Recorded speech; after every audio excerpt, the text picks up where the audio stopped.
Okay, everybody, thanks for coming. This will only take 3 or 4 hours.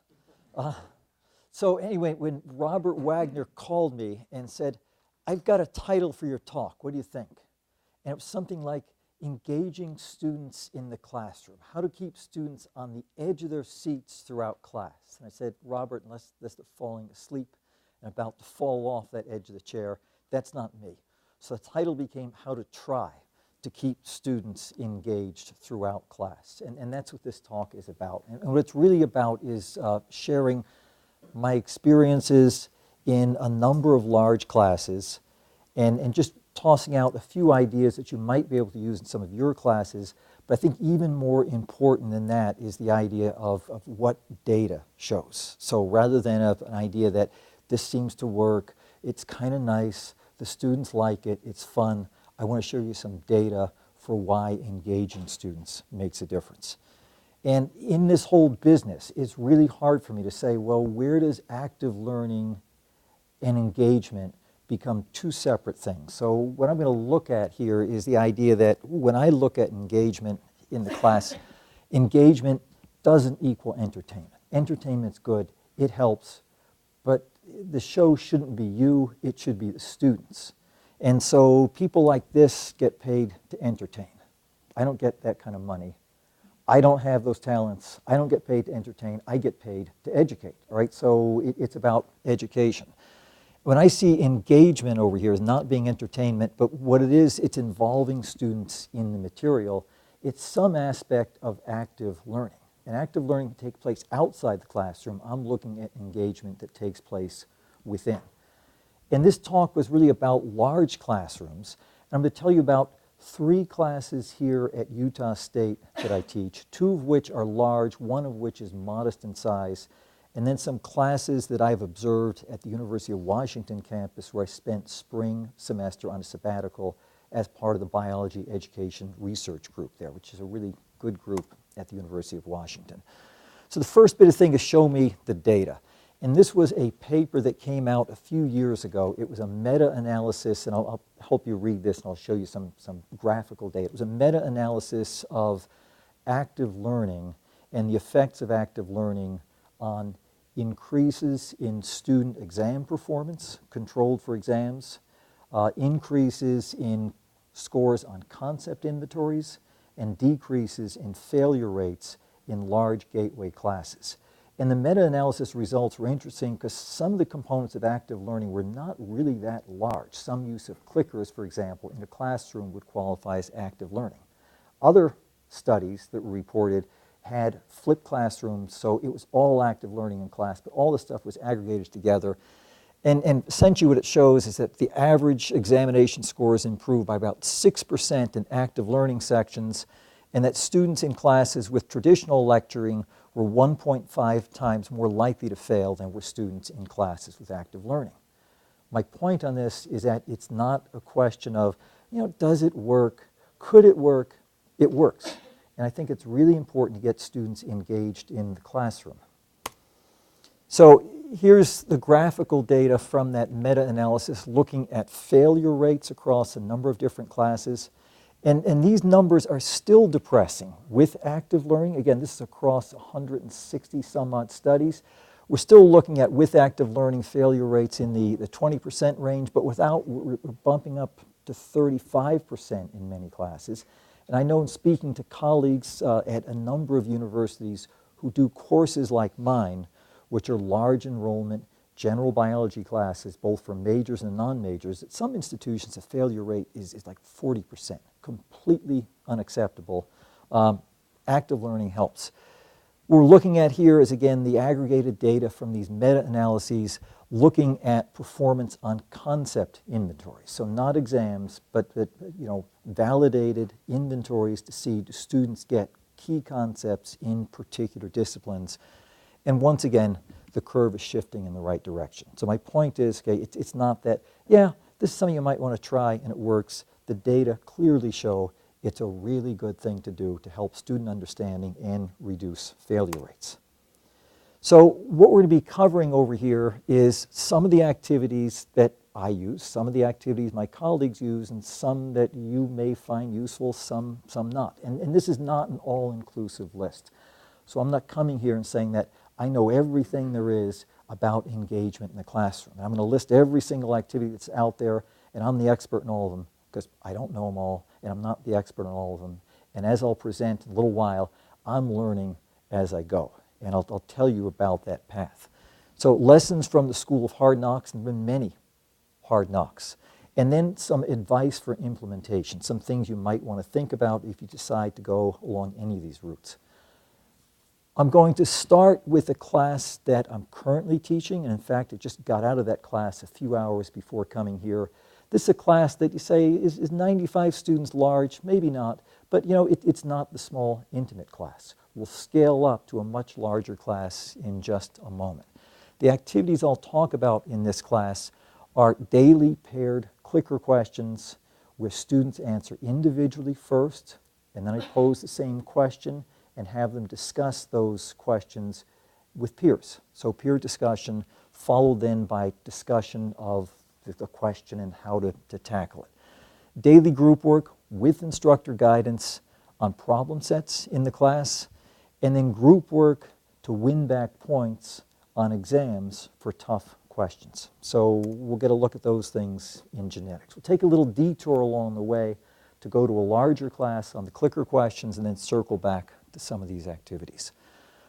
One thing when you're doing these activities in a classroom, you have to either accept you have to reduce the content or you have to move some of that content out of class. And I take the approach of trying to move some of the content out of class. This again is where do you draw the line between a flipped classroom and some hybrid approach like this. But if you take up class time to do these activities, and I would encourage people to do that, and you're really worried about covering the same amount of content, some of that content needs to move outside of class. And that's a lesson that I've learned. Okay, what I want to do is just share with you what this stuff looks like in a few of the classes I teach.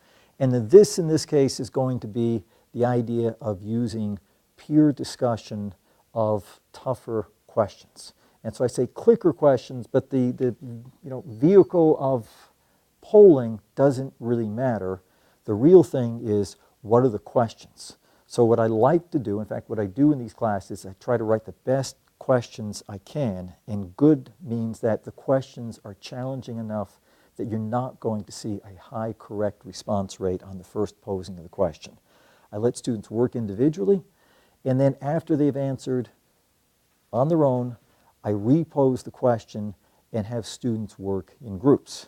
And after that, we get together and discuss this as a class. So let's see what that looks like. And actually, I'm a little out of sync here, but again, I'm trying to say, show me the data. Why is this a good idea? This is a paper from Science that came out a few years ago. Again, interesting author list on this. Bill Wood is a National Academy member in molecular biology.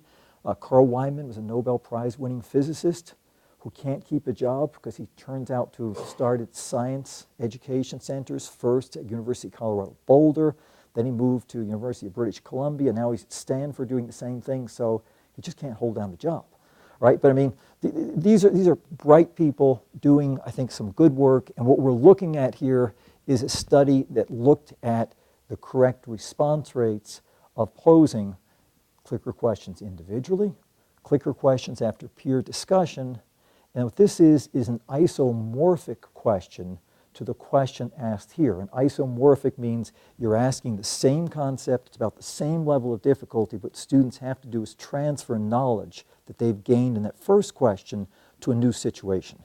What you can see here in the aggregate that it goes up, and it may go up, again, statistically not much difference in the transfer, but students can transfer knowledge.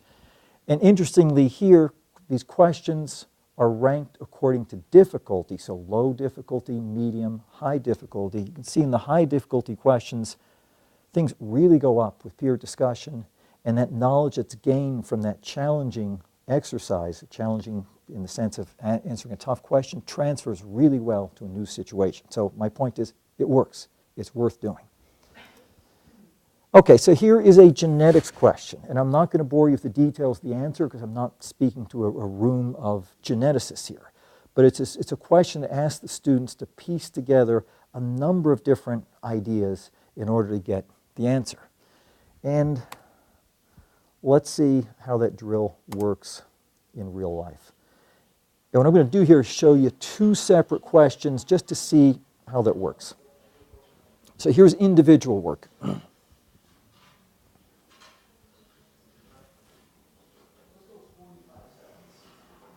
And I'm letting them know how long they need to go before I turn things off.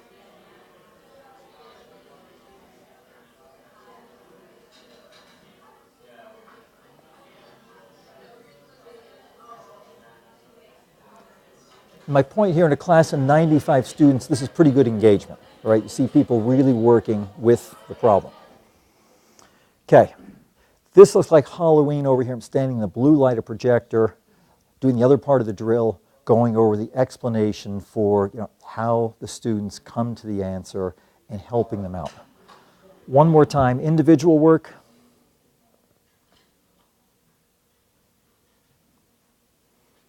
And David in the back of the room took these videos, and I thank David for this. So they're serious. They're thinking hard.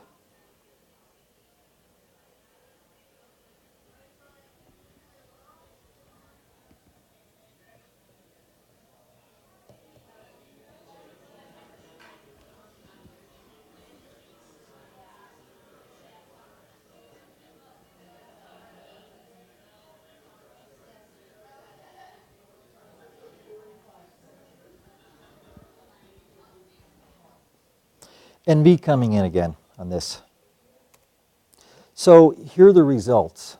And on this question, which asks students to put together a bunch of things they know about DNA and DNA synthesis, what we see is the question individually answered, and you see a scatter of responses. So it's almost random, but not quite.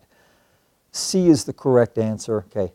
After peer discussion, you see it's shifted sharply to the right answer. It helps to have students get together to talk this over, and I think they really gain understanding from this.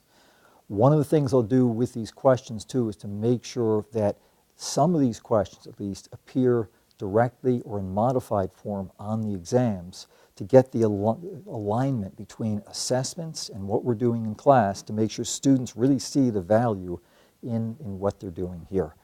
The other thing that's important, and I'm going to show you how important this is in just a second, is to provide some incentive for student work on these. And the incentive is they get points if they answer the question correctly the second time it's posed, no points if they get it incorrect, so there's a significant motivation for students to work together to get it right. So what I want to look at over here is the same idea, but scaled up now into a much larger class. This is the general biology class I'm currently teaching this semester. Has two back-to-back sections. In aggregate, there are about 970 students between the two sections. It's a largely freshman audience. The drill stays the same. The only thing that's different here is that there are participation points only. And I think this makes a really big difference. So let me just show you what it looks like in this class. So individual work, again, we're not getting the full view, we're getting the view of part of the class.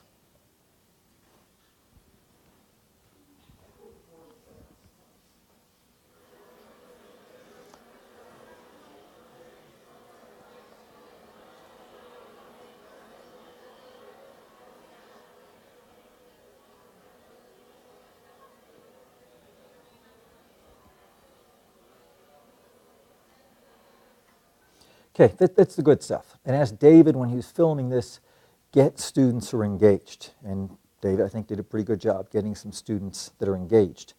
But then, here are some of the challenges of a class like this.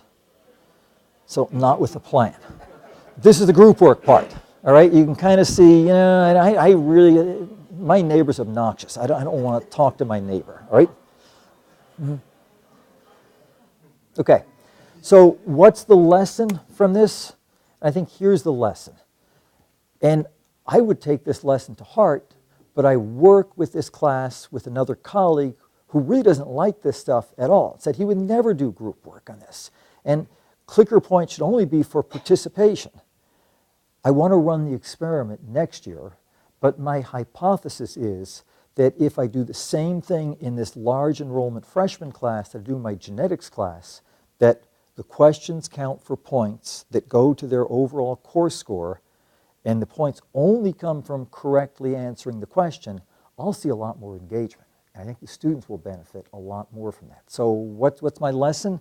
Well, I haven't tested this yet, but I'll can let you know after next year's class. The lesson is that you've got to build in some incentive for participation, and students will do a whole lot for points. They'll benefit from that. A bright spot on this is that even with the level of disengagement we see in the group work, you still see a significant bump up in correct response rates after peer discussion. Just averaged out over the class, students, on average, still gain an understanding for these questions. So anyway, here's one technique that I think works well for engaging students in a large classroom and getting to work with some of the really tough material. Okay, this is back to genetics, and this is another one on the list. This one is not terribly imaginative. It's tried and true. But what's a little bit different here is the idea of a kind of a semi-flipped classroom, if you will. So about half of my genetics class is taken with group work on problems. The problems we work with are challenging for these students. They really need to work together in order to be able to solve them. And what I want to do, in addition to having them develop genetics problem-solving skills, is to get them to do peer-to-peer learning, so to learn from their peers, to develop teamwork skills, and to improve writing skills, because groups submit one set of problems at the end of each week, and one of the things, in fact, for questions that require any explanation, half the points come from the clarity of the explanation. So trying to develop writing skills as well as all these other things. Both undergraduate teaching fellows, and when I have them, graduate TAs, help me circulate around group to group and give the students a hand.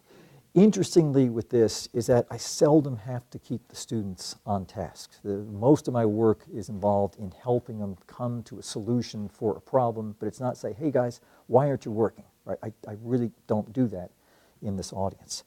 What we're going to see next is what it looks like for about half the class that remains in the classroom to work on these group problem sets. The other half goes out into the atrium in the building I teach in. And when the weather's nice, some even go outside.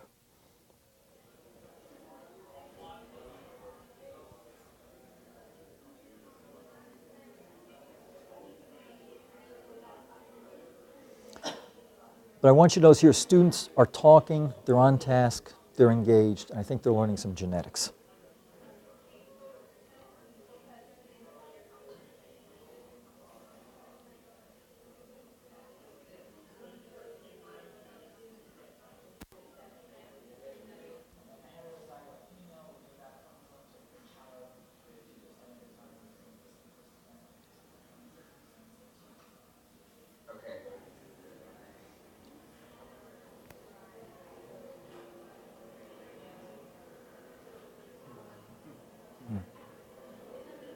He's a tactile learner.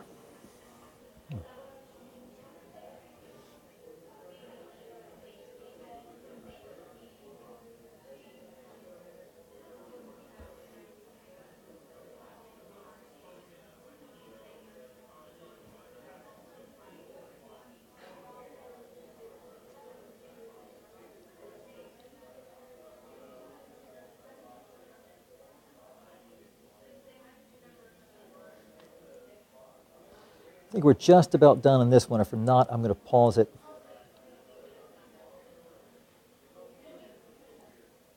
Okay. Anyway, you get the idea, at least I hope you do. I'm really happy with the way things go. in this group work situation, and the students are really, I think they're engaged. As I said, I think they're really learning some genetics. And when I ask them whether, as I'm trying, so the class is structured where the first roughly half the class, I give a lecture on things that I think are the most difficult concepts. I have them do out-of-class daily readings, and there's a daily reading quiz to try to get the factual information, the easier stuff. But whenever I ask them, well, we're running a little late on lecture. Do you want to just lecture a little more? I said, no, problems, right? Let's do genetics problems. If you get students to prefer genetics problems, it says something about my lecturing style, first of all right? But it also says that, they really do want to get together in their teams and start working on these. The title of this one is Instructors Matter. I want to show you two of my undergraduate teaching fellows. They do a great job, and this is really important in a structure like this.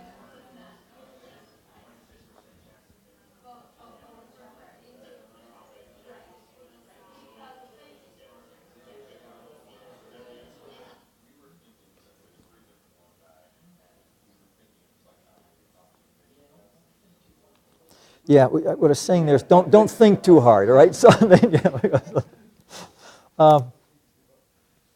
it's good advice, right? So don't overthink, think enough. So those are some of the primary things I use in both a class of about 100 students and then a class of about 1,000. So it scales up, but I say one of the things that you've got to do is make sure the activities mean something to students. Ideally, the activities would mean something intrinsically. They would be completely motivated on their own, and some students may be, but having some points associated with meaningful engagement, I think, is really important. What we're going to look at over here is a few other ideas for engagement. This is one I've used occasionally. I've been using it this year, and in fact, I just used it a few hours ago after the second genetics exam. The idea is this, to leverage the excitement or the energy of exams. And I don't know about you, but I never see students as engaged and talking about the material as when the exam is over. And I go outside the room to carry the exams or the scantrons over, wherever I got to go, and all the students are gathered around and say, what'd you get in this? How'd you do that? What about this? And the idea here is to try to harness some of that energy. And so what I do in this particular class, and other ways to do it, is I wait. Essentially, I delay release of scores to students. I get the scores. I look at tough questions, and then we'll go over in class, the beginning of that class, a few of the questions that had a low correct response rate. So students work in groups. I use clickers to get an answer to the question. And these are multiple choice questions. And then what I'll do is I'll give students back some number of points. For this exam we just did a few hours ago, each question was worth 3 points. If students got it right after peer discussion but didn't get it right on the exam, they get 2 out of 3 points added to their exam. If they got it right on the exam and they got it right the second time, they get 1 out of 3 points added because they were good teammates and they participated. And if they got it wrong the second time and they got it right in the exam, no big deal, all right? We don't do anything. But you can do anything you like on this, but the idea is that students really, really get engaged with questions they had trouble with. And for example, and this is a little bit embarrassing about, quality of my instruction, but it's partly that, but it's partly some concepts in genetics are really hard. I asked the question on the exam, and the correct response rate on that was 15%. So 15% of the students got it right. Okay, that's not good, all right? But after peer discussion, the correct response rate went up to 85% in class today. And I said, no open books, no smartphones, no anything. You just got to talk to your neighbor. And, students were pretty happy. I was happy because they got it after talking it over. So anyway, leveraging the energy of exams. This is one that I don't use often. I have used it in some classes. It's used a lot at the University of Washington in their larger classes. And the idea is a random call, sometimes called a cold call. And it's pretty obvious, you randomly call on students. What you need to do is to make sure it's random, so you generate some randomized list of names rather than you calling on your favorite student or the ones you really don't like and want to embarrass, right? So it's a completely random call. And the idea of this is that students will focus more, knowing that if you pose a question, they may be the one who has to answer in front of the class, so for the peers. It sidesteps hearing from only a few dominant voices in a large class. And some research, I mean, it's fairly early on, but there's some research that suggests this may especially benefit females in STEM classes who tend to be less vocal than some males. And everybody gets a chance in this. So it's something to consider in larger classes. Here's one I use in a non-majors class, and again, there are all kinds of variations you can do on this, but in my non-majors classes, which is biology and the citizen, I focus on the role of biology in society and what good understanding biology might do in people's lives. Part of the class involves reading about 4 different papers. And we have group discussions in class on those papers. And again, it gets students engaged. It gets me away from lecturing and gets them away from having to hear me in lecture. And so it's something to consider. The way I set this up, there are all kinds of variations on this, is to just generate a set of questions that focus discussion on specific aspects of the paper and its implications for society. These are posed in the form of a PowerPoint. The students can work through them.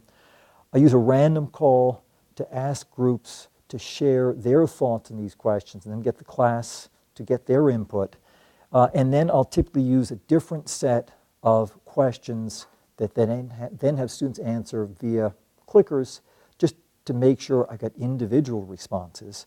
And this shows essentially who's there, who is engaged enough to answer these questions. But anyway, the big idea there is getting groups to discuss papers. And I've done this with classes as large as 350 students. Okay. And it works reasonably well.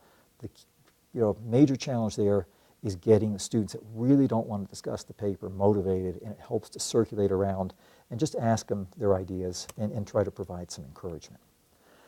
Okay, let me just wrap this up and just give you some of my thoughts on engagement and its implementation. This point, I think, is really important over here, that the litmus test is not whether students like it, especially at first. It's whether the learning is improved.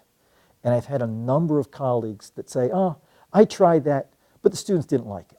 It doesn't matter if they didn't like it, right? It matters whether it works to improve their learning, right?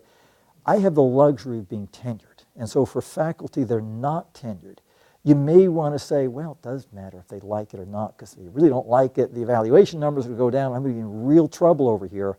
But, I've been playing this game for a long time. I don't really need them to like it. I need them to buy into this idea that this is going to help learning. So if they say they don't like it at first, this is what you want to start with over here right from the first day of class. Be explicit about whatever you're doing for engaging students, why it's valuable, what the research shows, why they should expect to learn more, and say it over and over again. Say it may not be comfortable, you may not like working in groups, these questions may be tough, but you're going to be better for it in the end, right? So get them to get buy-in on that. I've already said this before, but here's another thing that a number of my colleagues say, I don't have time for this. I can barely cover the material I got to cover right now. How can I spend time in class when I'm just not lecturing? Well, 2 things. Students don't learn very much by just straight lecturing. But the reality is if you're going to do these activities in class, you either need to give up some of the material you want to cover, or it's got to move out of class. So be aware of that. Here's one thing to really be aware of. Expect failures, right? But you need to learn from them.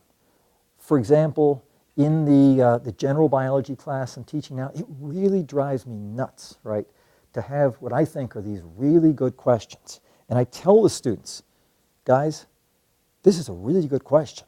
This might make a really nice exam question. You're really going to benefit by talking this over, but without the teeth to make sure that, they participate because they get points for getting the right answer, there's not as much buy-in as I'd like. So about half the class gets actively engaged.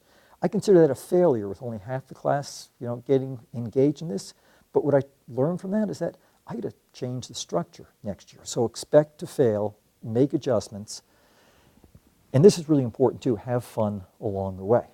So believe it or not, I actually have fun doing this stuff. And it's really important that you have fun too. And what I find in these activities is that it's really energized my views or approach to teaching, that I really have a good time with it. Make sure you have fun when you're doing this. Here's the other part too, have fun because this is hard, right? I spend a lot of time on this. And this goes to the other point, that the easiest method of teaching is lecturing. And I can lecture for an hour and a half easily. And I can go on, I think I'm really entertaining, right? I think I'm really engaging. But I look out and see half the class sleep. And that title for the seminar, keeping on the edge of the chair, the only way that happens is they're falling off the edge, and it's a dynamic process. They're about to go off, right? So, it doesn't work, but it's really easy for me to just say, here are my lecture notes, this is what I'm going to do, okay? It's hard work, but I think it's worthwhile work. And again, here we go again. Lecturing is easy. Now, it's not easier than doing nothing, or easier than watching the World Series game that's going to be on tonight. That's easier. But if you got to get in a class, lecturing is as easy as you can get. But there's no study that supports lecturing as the most effective approach to learning. So I would encourage you to think about, building some of these activities or related ones into your class, because the data shows it really does improve student learning, right? So that's my pitch. And I'd be happy to take any questions if there are. Thank you.